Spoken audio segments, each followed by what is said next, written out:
Hello to my dear YouTube followers. Well, here's something new. It's been hidden for quite a while. We've been working on it. We were in a pretty cramped and closed garage, so we really couldn't get a good view of it. But this is a car that belongs to, well, a fellow who we used to babysit when he was a little kid years ago. But now he's grown up and he's gotten his first car. And didn't pay too much for it, but it's actually a pretty decent car. It's got working air conditioning in it even. Oh, hi kitty cat. Meow. And now we do have the center caps for the wheels, but it's a pretty nicely optioned 1997 Buick LeSabre.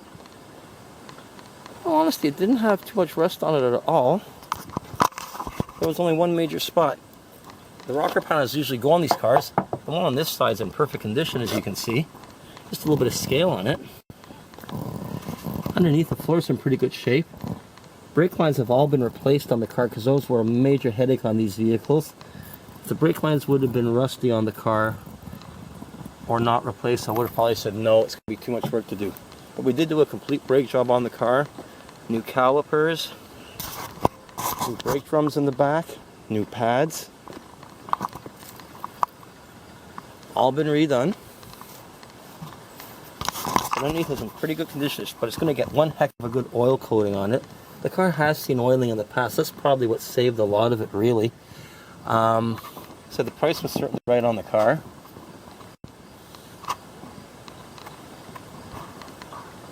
It's certainly right. The interior is in very good condition, actually. No tears, no nothing. Said everything works on it. It has, get the hood open, stretch. Jacob, do you want to open the hood, please? Thank you. Jacob's got the hood open, and it's got the 3800 V6. We have the cover off, so we were just doing some work and we had to replace the blower motor. We got a second-hand one for it. There's only 170,000 kilometers on this car, which is roughly about 110,000 miles, which is really nothing on these motors and transmissions. This will be a very good car for him, really. Like I said, what do you get with working heating and air conditioning for what he paid for the car? The only problem with the car, really, is that this rocker panel rusted out as they always do on them. But the inner panel is still structurally sound and everything like that. Got a lot of cleaning. The inner parts are okay. I just moved this brake line out of the way so that we don't end up drilling through it and stuff, because we're just going to be, I know you really should weld these things on, but we don't have the proper equipment and funds are limited, so I'm just going to do what I've done to a lot of other cars, and that's go crazy with rivets. I'm going to coat this panel with tar and grease, spray this with oil and grease inside, and we're going to put this new, well, it's upside down rocker panel onto the vehicle. And after that, the car should pretty much be ready to pass inspection. We just have to get a windshield for it. We do have the center caps for it. They're in the garage. And we'll be ready to go on this one. So you'll be seeing some adventures with this 1997 Buick LeSabre Custom. Really a nice car. They get great gas mileage. They're safe cars, dual airbags, and it'll be a perfect first car for a budding driver. I'm sure I'll have lots of good adventures with this one. There we go. Just another one added to the flock. Let's see what we've done here, folks. We put a little bit of undercoating spray in, because the mistake a lot of folks make when they're putting these patch panels on. Well, through welding, I guess you have no choices. They put them on bare. And this is not galvanized, so this would rust out pretty fast if it wasn't protected. So we sprayed some rust-proofing tar on over here. And you don't want to spray rust-proofing tar there, because all that's going to do is it's just going to trap rust under. So we're going to spray that with some oil spray that we have over there. And we're going to pump it right full of oil in here. And then by the time we finish that, this will be dry enough. We'll be able to start a process of fitting on the rocker panel onto the doors, onto the sill over here.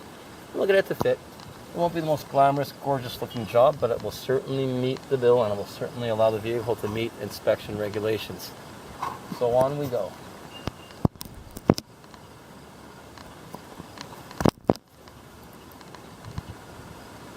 Good going. Right now we're in the process of spraying rust proofing. Terrific! Terrific action. Just spray it everywhere in there. And that's the name of the game. Sticks stuck, the sticks go flying. Anything to help the old car along.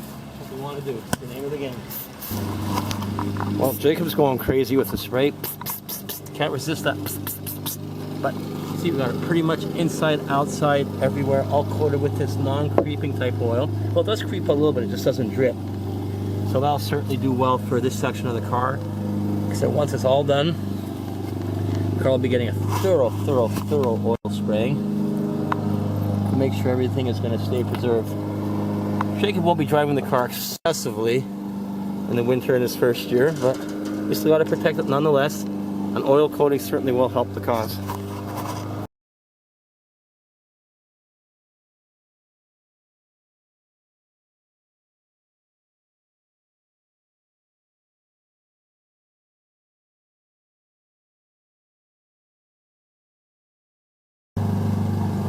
Okay, we have the mock fit up on the piece over here.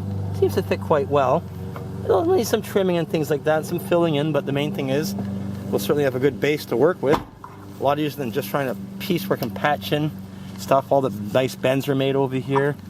It's not going to be 100% Concours winner, but it'll certainly be getting the job done and keeping the car safe and proper and respectable looking on the road, especially once it's all painted up and done. Let's start the riveting now.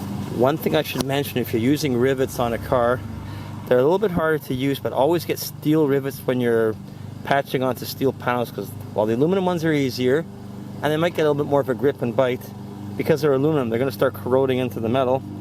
It's called galvanic corrosion, or the aluminum is literally sacrificing itself into the metal. So use steel on steel and it'll last a lot longer, especially with the oiling. There should be no problem with that. So let's get started on this project now.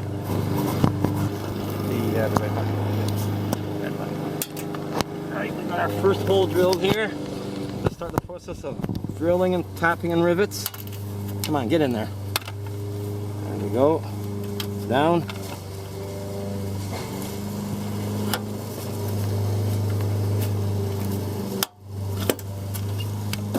That bit pretty quick, so there's two pieces of metal there, but we're well started on our way, and we'll be doing this all along. We'll tap this in, we'll put rivets along here too, and we'll get it all done. So we'll see you a little bit later when we get most of the job done. Take care.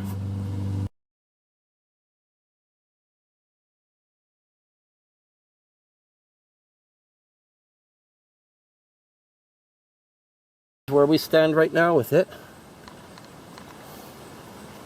Coming along. Bit by bit we're getting pieces riveted on. I'll double these rivets once everything is fully in place, but you can see how nicely everything is lining up over there.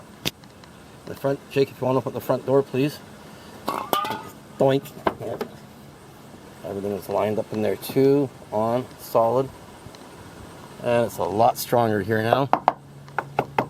Even survived the bottle jack test, believe it or not, with just that piece of metal. Everything is fine. Then we'll use lots of tar and seam sealer along here, and they'll be pumped right full of oil. And I'll protect it, and it'll keep the project lasting for a little while. One Buick on the road before too long. There we go. Gorgeous day too.